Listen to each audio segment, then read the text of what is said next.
Hello বেশ, আসসালামু আলাইকুম রহমতুল্লাহি ওবরাকাতু। কেমন আছেন সবাই? আশা করি সবাই ভালো আছেন, সুস্থ আছেন, নিরাপদে আছেন। তো আপনারা যে যেখান থেকে আমার ভিডিও দেখতেছেন, দেশ বা দেশের বাইরে থেকে, আশা করি সবাই ভালো আছেন, সুস্থ আছেন, নিরাপদে আছেন। তো আজকে যে বিষয় নিয়ে আলোচনা করবো সেটা হচ্ছে মরণবাণ, কুফরি মরণবাণ। দূর থেকে কিভাবে আপনি আপনার শত্রুকে মরণবাণের মাধ্যমে শেষ করে দিতে পারবেন সেই বিষয় নিয়ে আলোচনা করব এবং সেই সম্পূর্ণ বিষয় নিয়ে আলোকপাত করব এবং কিভাবে কাজ করবেন না করবেন এ টু জেড সব কিছু বুঝাই দেবো। তো বন্ধুগণ, এই নকশা দিয়ে বিচ্ছেদ বান দুটোই করা যায়। তো আজকে আমি মরণ বানের বিষয় নিয়ে আলোচনা করব। আপনার শত্রুকে আপনি অল্প সময়ের মধ্যে, মাত্র একদিনের মধ্যে বা 2 দিনের মধ্যে কিভাবে দুনিয়া থেকে বিদায় করে দিতে পারবেন সে বিষয়ে নিয়ে আলোচনা করব। তো কাঙ্ক্ষিত যে নকশাটা দেখতে পাচ্ছেন, এই নকশার মাধ্যমে মূলত আপনার শত্রুকে বান মেরে শেষ করে দিতে পারবেন।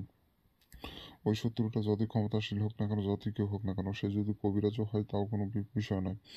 আপনি বানটা প্রয়োগ করবেন, কাজ 100% হয়ে যাবে। অনেক ভাই বোন বন্ধুরা আছেন যারা অসহায় হয়ে গেছেন শত্রু জ্বালায়। বাইরে মানুষের সাথে মুখ দেখাতে পারছেন না, বাইরে চলাফেরা করতে পারছেন না শত্রু জ্বালায়।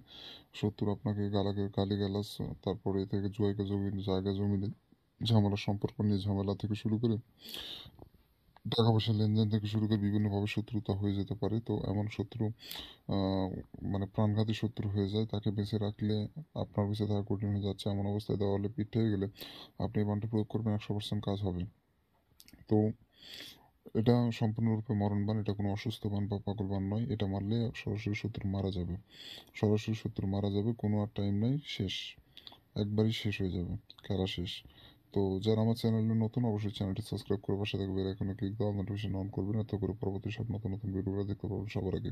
তো আমি বান বশীকরণ থেকে শুরু করে জিন পরিসাধনা, ব্ল্যাক ম্যাজিক, তন্ত্রমন্ত্র জগতের সব ভিডিও, কালো জাদুর ভিডিও আমি এই চ্যানেলে আমি দিয়ে থাকি। অবশ্যই চ্যানেলটি সাবস্ক্রাইব করে রাখবেন এগুলো আরও ভিডিও পাওয়ার জন্য।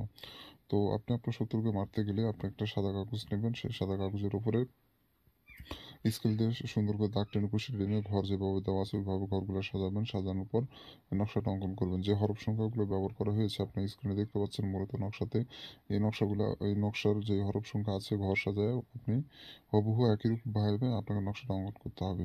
কোনো রকম তেড়া বেঁকা বা 19-20 করা যাবে না, কোনো রকম তেড়া বেঁকা বা 19-20 করা যাবে না।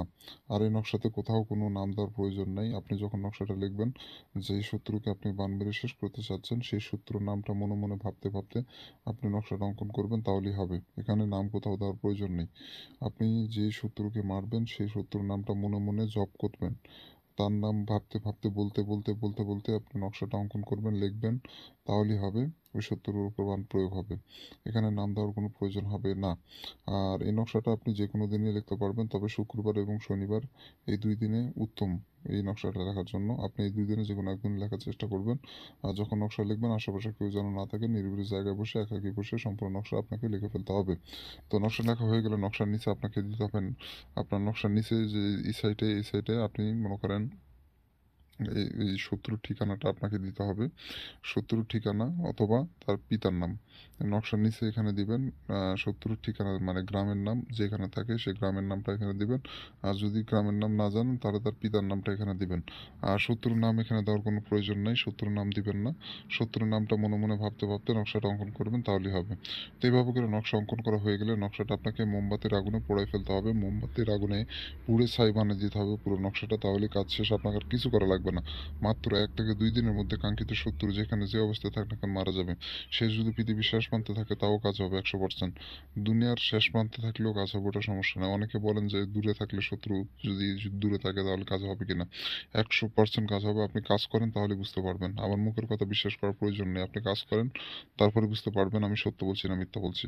তো যাই হোক বন্ধুগণ, যারা অনুমতি নেবেন চ্যানেল সাবস্ক্রাইব করবেন, কমেন্টে নাম লিখবেন, অনুমতি পেয়ে যাবেন, আপনারা কাজ শুরু করে দিবেন।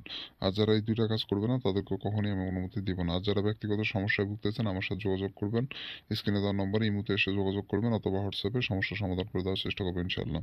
তো ভালো থাকেন, সুস্থ থাকেন, দেখা হচ্ছে পরবর্তী কোনো এক নতুন ভিডিওতে।